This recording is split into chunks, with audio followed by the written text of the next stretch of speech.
একদম চুপ, কোনো কথা বলবি না।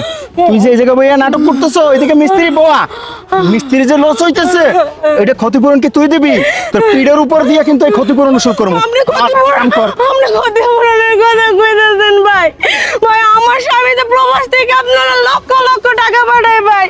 এত টাকা পাঠানোর পরও কি আমি অসুস্থ একটা গর্ভবতী মহিলা আমার দিয়ে আপনার কাজ করার সাজা? এই চুপ কর, আর একটা কথাও কবি না। তোর স্বামী আমার ভাই, আমার ভাই আমার অ্যাকাউন্টে টাকা পাঠায়, ওই টাকা দিয়া আমি যা মন চাই তাই করুম। সে কথা তোর কাছে আমি কৈফিয়ত দেবো না।